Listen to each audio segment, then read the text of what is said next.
여러분 안녕하십니까? NBS 뉴스 24입니다. 경제협력개발기구 OECD가 우리 정부의 농촌지역 취약계층의 소득 안전망을 강화할 것을 주문했습니다.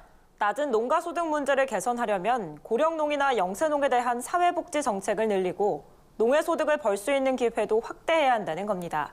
김인경 기자가 보도합니다.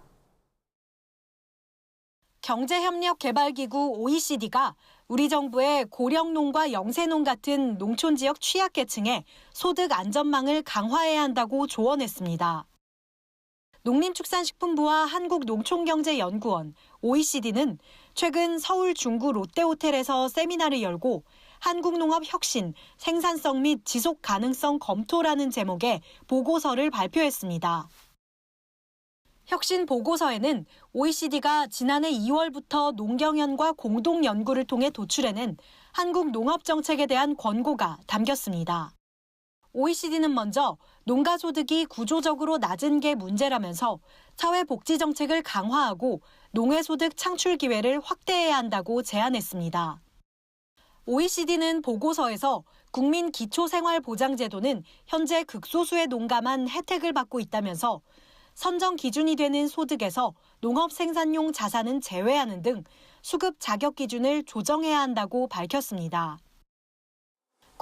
국민기초생활보장제도는 최소한의 국민복지제도이지만 농업농촌의 특수성이 반영되지 않은 탓에 고령농이나 영세농이 제도에서 배제되는 경우가 많다는 지적입니다.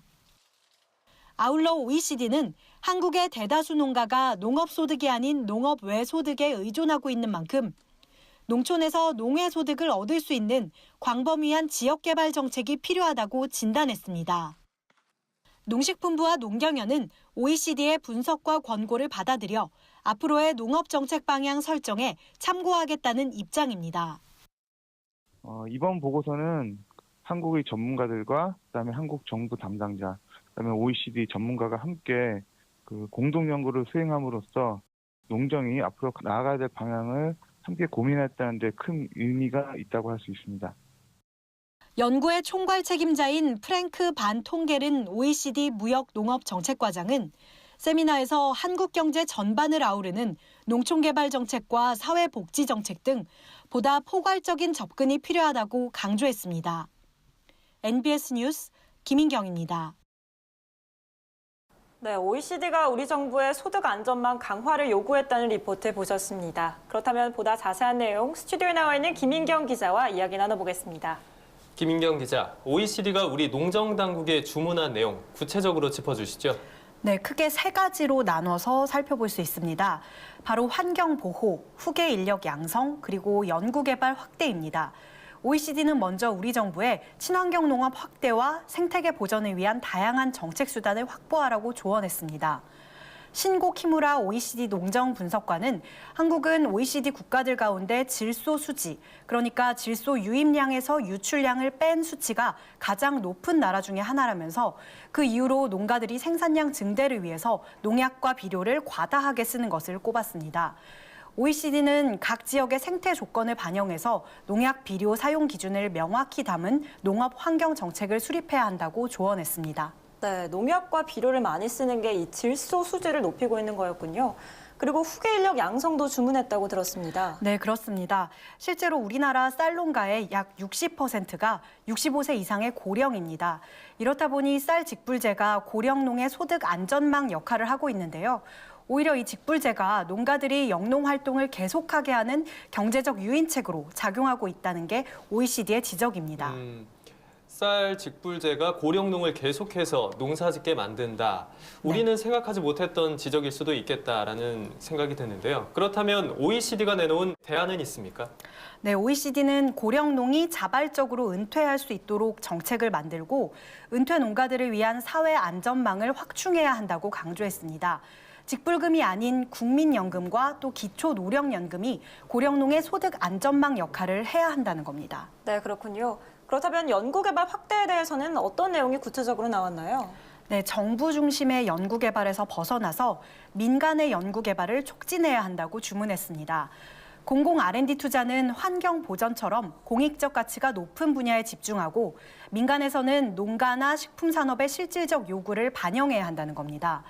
OECD는 또 지역 수요에 맞는 서비스 제공을 위해서 지방자치단체에 더 많은 재정 권한을 부여하고 교육이나 의료, 교통과 같은 농촌의 공공 인프라 수준을 높이기 위해서 공공 투자를 확대해야 한다고도 주문했습니다. 객관적인 시각으로 우리 농업 정책을 진단해 보니까 날카롭게 와닿는 부분이 많은 것 같습니다. 우리 농정 당국이 잘 반영을 해서 정책을 수립했으면 좋겠습니다. 김인경 기자, 오늘 설명 잘 들었습니다. 충남 보령의 한 폐광마을 주민들이 침체됐던 마을을 살리기 위해는 특별한 아이디어가 주목받고 있습니다. 지역 특산물인 양송이 버섯을 이용해 마을에 활력을 불어넣고 있는데요. 어떤 아이디어인지 김하영 기자가 취재했습니다. 충남 보령시 성주면 일대는 크고 작은 탄광이 모여있는 탄광촌으로 7, 80년대만 하더라도 마을 주민들은 석탄 캐는 일로 큰돈을 벌며 전성기를 누렸습니다. 탄광이 활발할 때는 여기가 돈도 많고 사람들이 일자리가 많아서 여기가 큰 부락이었어요. 그때는 성주에 와서 돈 자랑하지 말라고 할 정도로 아주 돈이 흥건만전 굴러다닌다 이렇게 소리가 나왔어요. 하지만 현재는 탄광 대부분이 폐쇄되고 일자리가 사라지자 마을 사람들은 점점 이곳을 떠나기 시작했습니다. 여기는 폐광촌이에요. 그러다 보니까 그 석탄이 캐던 모든 분들이 이제 다 떠나고 이제 그렇지 못하고 떠나지 못하는 분들만 남은 아주 좀 가난한 마을입니다. 그러다 보니까 10년이나 더 낙후됐고 모든 마을들이 성장하는 동안 여기는 침체기고 너무나도 우울한 마을이고 아픔이 많은 마을이에요. 이에 주민 5명이 마을의 소득을 높이고 또 활력을 불어넣기 위해 마을의 유일한 농가 소득원인 양송이 버섯으로 번뜩이는 아이디어를 냈습니다. 마을에 양송이 꽈배기 체험장을 건립. 이곳에서 양송이 버섯을 이용한 꽈배기를 만들어 관광객들에게 판매하기로 한 겁니다. 이렇게 돼 있는 걸 가지고요. 양송이 튀김을 했어요. 이렇게 꼬지에 꽂아서 빵하고 같이 먹을 수 있는 거.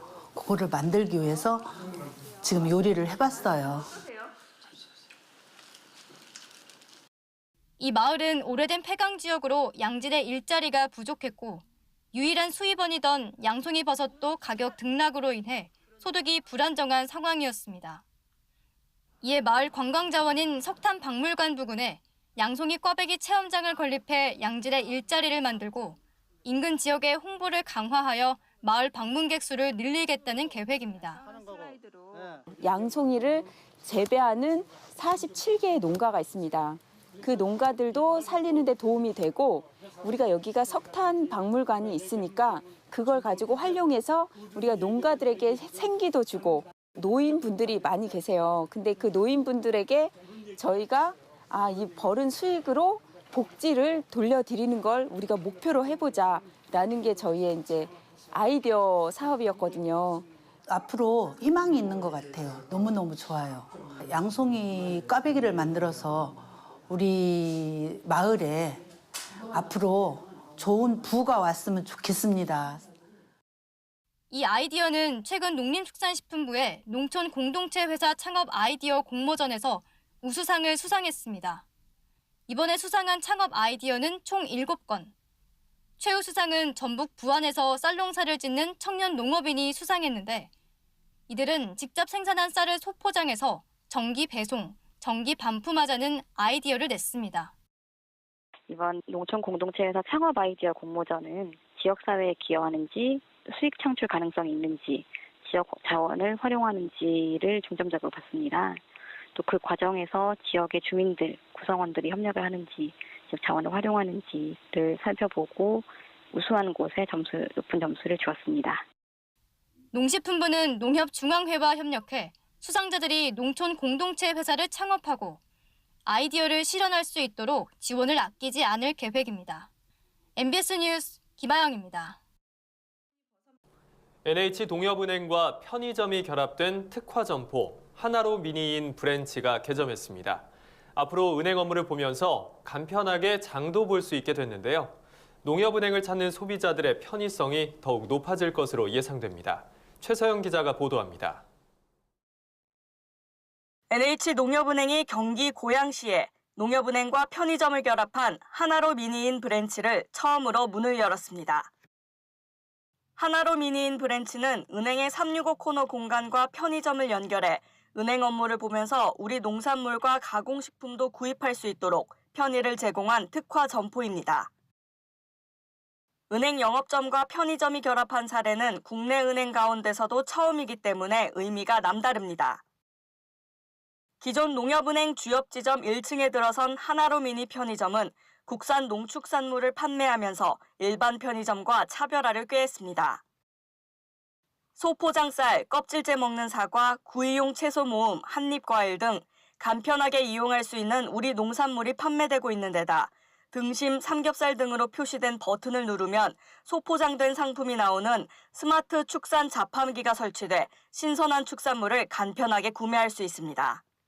아무래도 일단 은행 업무 보시면서 이제 가실 때 간단하게 장 보고 가시는 것들 가능하실 것 같고요. 장 보러 오셨다가 또 은행 업무 보시는 분들도 있고요. 그 지역농협쌀, 관내쌀이라든가 잡곡류, 그다음에 하나로 PB 상품들, 축산물, 농산물 등등 해서 일반적인 이제 그 편의점에서 파는 상품들보다는 좀 농협적인 특색이 드러나는 상품군이 좀 많습니다, 저희는. 특히 은행 업무 대기 시간에 장을 볼 수 있다는 장점이 있어 고객들의 반응이 벌써부터 뜨겁습니다. 농협은행과 편의점이 결합하면서 편의점 세대인 젊은 층이 은행 업무를 보기 쉬워지고 농협은 은행을 찾은 고객들에게 우리 농산물을 알릴 수 있는 계기가 될 것으로 보입니다. MBS 뉴스 최서영입니다. 내년에는 돼지고기 생산량이 늘어 지육값이 다소 떨어질 것이라는 전망이 나왔습니다. 내년 돼지고기의 평균 가격은 올해 평균값인 킬로그램당 4,660원보다 낮아질 전망입니다. 보도에 최다혜 기자입니다. 최근 대한한돈협회는 서울 서초구 AT센터에서 내년 돼지고기 수급 전망치를 발표했습니다. 한돈팜스라는 전산 프로그램 이용 농가가 매달 입력한 데이터를 기반으로 내년 돼지고기 수입을 예측한 겁니다. 국내 한돈 농가 중 한돈팜스 이용 농가는 4,070농가로 전체 한돈 농가 6,196곳의 65.7%에 달해 이 수급 전망은 실제 실적과 99% 이상 일치합니다. 한돈협회는 내년 한돈 출하 마리수를 올해 추정치보다 1.8%가량 늘어난 1,763만 2,626마리로 예측했습니다. 이에 따라 내년 국내산 돼지고기 생산량도 늘어날 것으로 예상됩니다. 한돈협회는 내년 생산량을 올해 생산량 92만 4,100톤보다 다소 증가한 94만 900톤으로 전망했고 생산량 증가로 가격은 올해 평균 가격인 지육 1kg당 4,660원보다 낮아질 것으로 내다봤습니다. 내년도 돼지고기 자급률은 70%대를 회복할 전망입니다. 올해는 수입량 급증으로 자급률이 67.6% 수준까지 낮아질 전망이지만 내년엔 한돈 생산량이 늘면서 수입량이 감소해 자급률이 72.3%까지 오를 것으로 추정했습니다. 다만 최근 돼지고기 수입이 지속적으로 증가 추세를 보이고 아프리카 돼지열병 발생 변수로 수입량과 전망치는 바뀔 수 있다고 설명했습니다. 돼지고기 생산량 증가로 내년 지육값 전망이 어두운 만큼 가격 약세에 대비한 선제적 대책 마련이 시급해 보입니다. MBS 뉴스 최다희입니다. 홈쇼핑을 통해 신선한 제철 농산물과 가공식품을 소비자에게 판매하며 우리 농산물 판로 확보에 앞장서고 있는 공영쇼핑. 올 한 해 공영쇼핑에서 가장 인기를 끈 농식품은 무엇이고 또 대박 상품의 비결은 무엇인지 오주석 기자가 알려드립니다. 공영쇼핑은 판매 상품 전체를 중소기업 제품과 농축수산품만을 지급하는 유통 채널입니다. 2015년 개국 이래 2018년 6월까지 누적 매출액이 1조 5,568억에 이를 정도로 소비자와 농민들에게 좋은 반응을 얻고 있는데요. 공영쇼핑에서 판매해 대박난 제품의 성공 비결을 키워드를 통해 알려드립니다. 첫 번째 키워드는 명인입니다. 명인이 참여한 상품의 판매가 눈에 띄게 좋은 성적을 거뒀습니다. 대표적으로는 김치가 있습니다. 김치명인 김순자 씨가 만든 한성김치는 명인의 30년 전통 노하우가 잘 나타날 수 있도록 인물을 부각해 제작한 덕분에 올해에만 68억 8천만 원의 매출을 올렸습니다. 두 번째는 지역 특가로 출하 지역을 부각시킨 상품이 인기를 얻었습니다. 전남 무안의 자색 양파를 사용한 무안 자색 양파즙은 웰빙 프리미엄 상품을 찾는 소비자 트렌드를 반영했습니다. 전라남도 무안군에서 직접 농민들이 생산하는 모습을 보여줘 소비자들에게 신뢰감을 줬습니다. 마지막으로는 독특한 아이디어입니다. 가을에 주로 먹던 사과의 저장성을 강화해 1년 내내 먹을 수 있도록 기획한 가족 사과. 특히 씻지 않고 껍질째 먹을 수 있어 선물용으로 인기를 얻었습니다. 홈쇼핑 유통 환경에서는 산지에서 소비자들이 상품을 그대로 받아보시기 때문에 이제 소비자들이 받아보시는 상품이 좋은 품질을 유지하여야 된다는 게 필요한 이제 과제입니다. 그래서 이런 포장과 선별 이런 부분에 좀 더 이제 상품 세분화를 진행을 한다면 향후 훨씬 더 좋은 경쟁력을 확보할 수 있을 거라고. 이 밖에도 두유를 맷돌 방식의 생산해 영양소 파괴를 최소화한 맷돌 두유 등이 인기를 끌었습니다. MBS 뉴스 오주석입니다. 영양 성분이 표시되어 있는 공산품과 달리 지역에서 나는 농산물은 영양 성분이 표시되어 있지 않아 눈으로 살펴보고 사는 경우가 대부분인데요. 지역 농산물의 영양 성분을 한눈에 볼 수 있는 온라인 사이트가 만들어졌습니다. 보도에 최용진 기자입니다. 각지에서 올라온 싱싱하고 다양한 농산물들을 한자리에서 구매할 수 있는 수원의 농산물 시장입니다. 손님들은 가지런히 놓여있는 과일과 채소들을 고르느라 분주합니다. 눈으로 신선도를 따져보거나 생산된 지역 이름을 믿고 구매하기도 합니다. 하지만 어디서도 농산물의 정확한 영양 성분을 확인하기는 쉽지 않습니다. 시금치가 지금은 그냥 평상시에 좋다고 하니까 샀는데 내가 애를 뭐 해줬을 때 뭐 영양성분이 있었다 그러면 더욱 좋겠죠? 이처럼 농특산물의 정확한 영양 정보를 알고 싶다면 농촌진흥청의 농식품 종합정보 시스템에서 손쉽게 확인할 수 있습니다. 여주 고구마나 가평잣, 안성배, 광주 토마토 등 우리 지역에서 생산되는 다양한 과일과 채소, 버섯 등 농특산물 165종의 영양 성분을 정확하게 알 수 있습니다. 경기도 농업기술원은 지난 2015년부터 농촌진흥청 등과 함께 농산물 영양 성분 정보를 담은 데이터베이스 구축 사업에 참여해 왔습니다. 이번에 만들어진 자료는 도민들은 물론 단체 급식을 준비하는 영양사들이나 지역 농산물을 활용한 가공식품 개발에 이용됩니다. 적절하게 영양 성분을 얼마만큼 섭취에 대한 계량을 할 수 있고 그로 인해서 국민들이 더 건강한 식생활을 할 수 있도록 도움이 될 것으로 판단이 됩니다. 경기도 농기원은 이번 데이터베이스 구축이 지역 농산물 판로 확대에도 도움을 줄 것으로 기대하고 있습니다. TV로드 뉴스 최용지입니다. 간추린 뉴스입니다. 겨울철에 접어들면서 달걀판을 뜻하는 난좌를 제때 구하지 못할까 염려하는 산란계 농가들이 늘어나고 있습니다. 겨울철 AI 특별 방역 기간이 되면 방역대책 규정상 산란계 농장은 달걀을 매일 반출할 수 없게 되기 때문입니다. 지자체도 문제의 심각성을 알지만 마땅한 해결 방안이 없는 상황인데 이에 대한양계협회에서는 방역 기간 중 지자체 차원의 난좌 비축 지원 사업을 해달라고 요구했습니다. 된장의 소매 시장 규모가 5년 새 25% 넘게 성장했습니다. 최근 한국농식품유통공사가 발표한 지난해 된장의 소매 시장 규모는 842억 1,900만 원으로 2013년에 비해 25.8%나 늘어난 금액입니다. 한국농식품유통공사는 1, 2인 가구를 위해 개발된 간편한 조미된장과 해물 양념이나 육수를 넣은 프리미엄 된장 제품이 수요 촉진과 소매 시장 확대에 긍정적인 영향을 줬다고 분석했습니다. 농우바이오는 경기 안성에 최신 장비를 갖춘 생명공학연구소를 건립하고 본격적인 운영에 들어갔습니다. 국내 종자업계 최초로 농업생명공학 분야를 개척한 농우바이오는 갈수록 어려워지는 농업 환경 변화 속에서 내병성, 내재해성, 기능성 종자 개발에 적극 대응해 농민들이 원하는 품종을 공급하는 전진기지 역할을 하게 될 것으로 기대를 모으고 있습니다. 정부가 배추 3,000톤과 무 4,000톤을 수매 비축하는 등 총 18,000톤을 시장에서 격리하는 배추무 수급 안정 대책을 시행한다고 밝혔습니다. 그동안 월동 배추는 겨울철 이상 기상으로 수급이 불안해지는 모습을 종종 보여왔고 무는 배추와 달리 현재 과잉 상태로 한 개당 가격이 572원으로 평년보다 38%나 낮은 상황입니다. 농식품부는 18,000톤 가운데 4,000톤은 숨에 비축하고 나머지 14,000톤도 채소 가격 안정제 등을 통해 시장에서 출하 정지시킨다는 방침입니다. 다음은 최상구 농민신문 논설실장의 뉴스 논평입니다.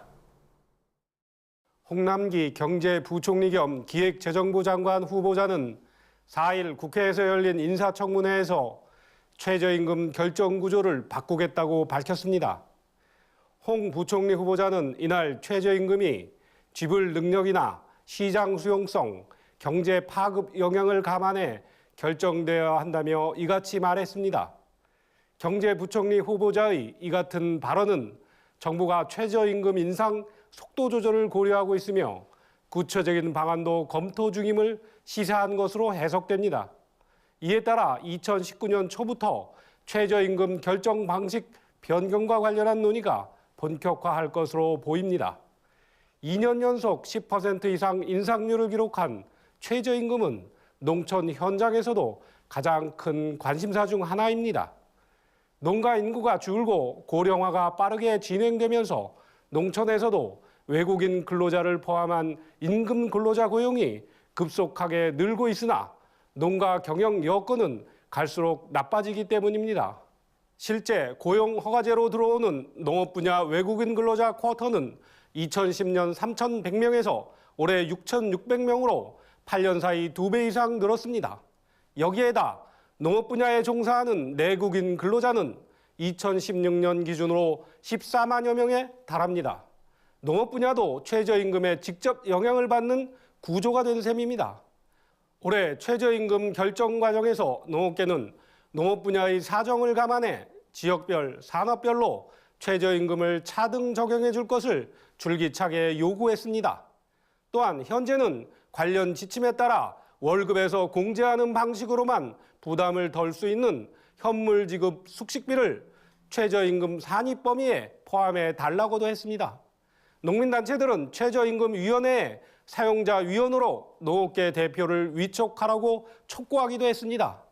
국회에도 올 8월 이후 민주평화당 김종애 의원이 발의한 법안을 비롯해 20건의 최저임금법 개정안이 계류돼 있습니다. 그러나 올해도 최저임금을 결정할 때 농업 분야의 사정은 전혀 고려되지 않았습니다. 정부는 더 이상 농민들의 절박한 호소를 외면해서는 안 됩니다. 무엇보다 바뀌는 최저임금 결정 구조에서는 농업 분야의 어려운 형편이 제대로 반영되도록 제도적 장치가 마련돼야 합니다. 그러려면 최저임금위원회에 농업계 대표가 직접 참여하는 길을 열어주어야 합니다. 감사합니다. 저희가 준비한 소식은 여기까지입니다. NBS 뉴스 24 마칩니다. 함께해 주신 여러분 고맙습니다.